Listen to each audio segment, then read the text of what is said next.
Welcome back to the Mountain Morning Show, where I'm very happy to have Doug Clyde here. He is with the Summit County Council, and we've got a lot to talk about. Welcome to the program. Good morning. Thank you. I don't even know where to begin. Let's see. I think probably one of the big ones for me personally is I want to talk a little bit about transportation. Sure. Can we talk about that a little bit? Because we've got all kinds of weird things going on that I think some people sort of knew was happening, some didn't. Everything from new ways for employees to get to work to questions about roads, and one of the big ones for me, of course, is that I find that the road out to the junction can be kind of crazy at certain hours. And we know we have some control of that when it comes to signaling and things like that, but yet it always seems to be, it's what I always describe.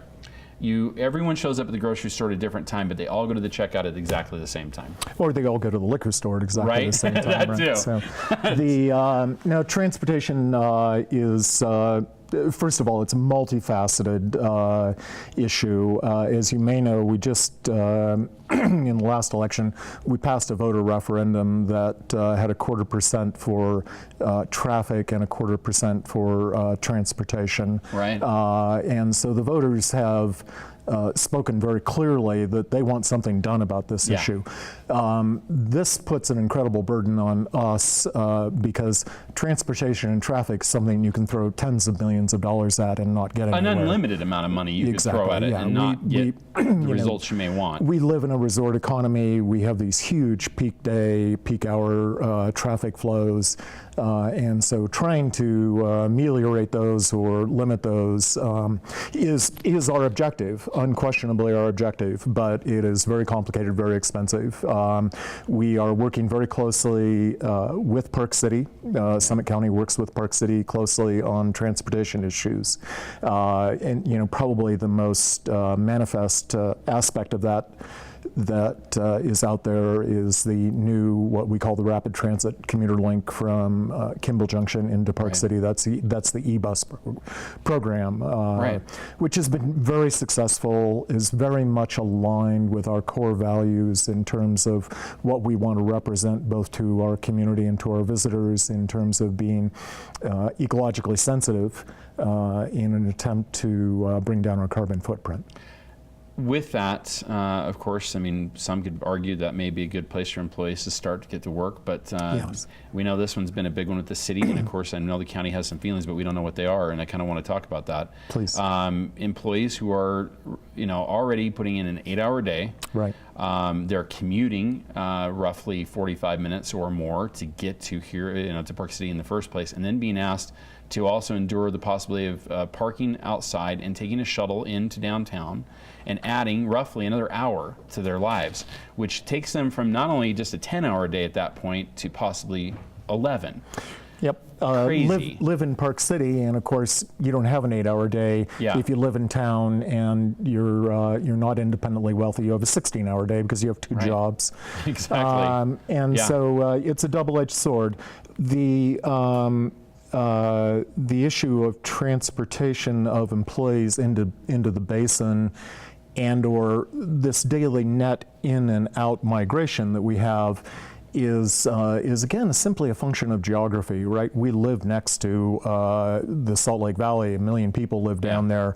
There are a lot of people who move to Park City who want to live in Park City, or should I say generally the Snyderville Basin in the county, who do so because they like our environment, they like our air, but their jobs are in Salt Lake. That's interesting too. That's not a behavior that we're going to change anytime soon.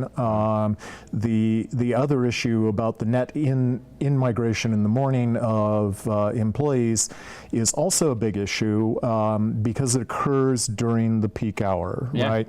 And slightly in advance, but nonetheless it adds to peak hour congestion. Employees are particularly difficult because, and I've done an enormous number of traffic studies over the year. I'm involved in land planning. I do this stuff for a living. It doesn't matter what income group they are in. employees drive at an average of about 1.2 people per car. We need to segregate that very distinctly from our guest. Our guest arrives at an average of somewhere between 2.25 to 3 people per car, right? So our employees have a significantly disproportionate impact on our peak hour. We're doing a couple of things with that. First of all, the main employers in town, obviously, are the ski resorts. They have thousands of employees, and they are responsible. Both of them have responsibilities for their own employee housing. Deer Valley has done a remarkable job of living up to that and providing that over the years. They've been a very good citizen in that regard. Park City and the Canyons have struggled with that. Park City has a delinquent balance on their balance sheet of employee housing, and we are right now beginning to tackle the problem in the Canyons. The Canyons is still timely. The development agreement with the Canyons required that they do it at a percent of build out. We're at that point right now, and we're exploring with them directly in their land plan about how we're going to deal with their employee housing. The master plan there being one that you guys have reviewed and reviewed and reviewed. Well, it's now at the council. It's been in planning commission for a long time. That's the way the planning process goes. Planning commission is the people who do essentially the hard work. They're the people with the dirt under their nails when it comes to getting things done. And then ultimately, because this is a legislative decision, it comes to the council, in which we then review the salient issues to be sure, and sometimes get into the more granular stuff. In the case with the Canyons, we have, throughout the process, somewhat parallel to the Planning Commission review, been working on the affordable housing program for them. And I want to make a distinction here, because it's a very important distinction for people to understand. There are two issues out there relative to affordable housing. One is employee housing, which I want to characterize as that housing that is required or necessary for the resorts to get their employees, essentially, right? The other is affordable housing, and affordable housing has much more to do with social equity, and I use that term because it was recently brought up by the Park City City Council, and they used that term to lump a bunch of issues together about what does it mean to have affordable housing, right? It's not just a matter of building a box to stuff people in. It's a matter of integrating them into our society, and that's the social equity portion of this. The Snyderville Basin Planning Commission, the general plan for the Snyderville Basin, has taken the Planning Commission out there about 5 years to get done.